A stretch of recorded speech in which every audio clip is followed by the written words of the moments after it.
နာမည်နဲ့လက်ရှိဘယ် program မှာတက်နေရလဲ ဟုတ်ကျွန်တော်နာမည်ကစဆိုင်ထုံးဝမ်းမှာ ICT third year student ပါ ICT ဘာလို့ရွှေ့ရလဲကျောင်းပြီးရင်ဘာလို့ plan ရှိလဲ ICT အနေနဲ့ရွေးတာကကျတော့ကျွန်တော်တို့အဲ့လိုမျိုးသွားတဲ့ line အများကြီးသွားလို့ရမှာเนาะ graphic ဖက်လည်းသွားလို့ရတယ် programming လည်းရတယ်ဒါမှမဟုတ် project manager manager ဖက်လည်းသွားလို့ရပါเนาะကျွန်တော်ကတော့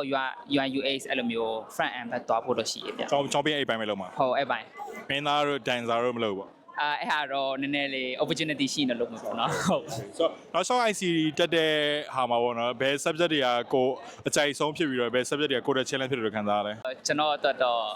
ဆိုပြီး honest ကကြတော့ programming ဖက်ဆိုကျွန်တော်နည်းနည်းလေး familiar မဖြစ်ဘူးပေါ့နော်ဒါပေမဲ့ဟို animation ဖက်လို့အဲ့လိုမျိုး UI UX ဖက်ကကြတော့နည်း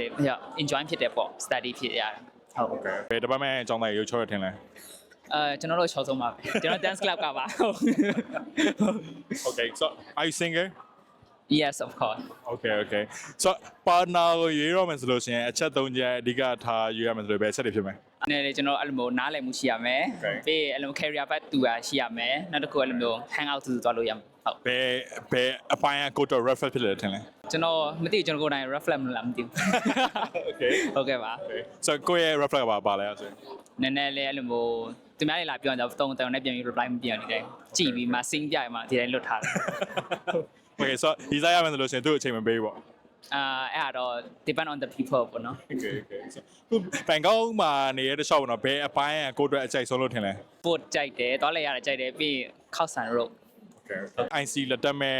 freshman တွေပေါ့နော်သူတို့ဘာအကြံပေးခြင်းလဲကိုယ့်ရဲ့အတွေ့အကြုံရ အတွေ့အကြုံရတော့ programming ကိုအရင်စိတ်ဝင်စားရင်လည်းလာ join ပါဒါပေမဲ့အဲ့လိုမျိုး creative ဘက်ကိုလည်းတွားချင်အဲ့လိုမျိုး animation နဲ့ပတ်သက်ပြီးမှအဲ့လိုမျိုး business ဘက်လည်းအဲ့လိုမျိုး combine လုပ်ချင်တယ်လာ join ပါလို့ပြောချင်ပါတယ် ကျေးဇူးပါ ဟုတ်ကဲ့ပါ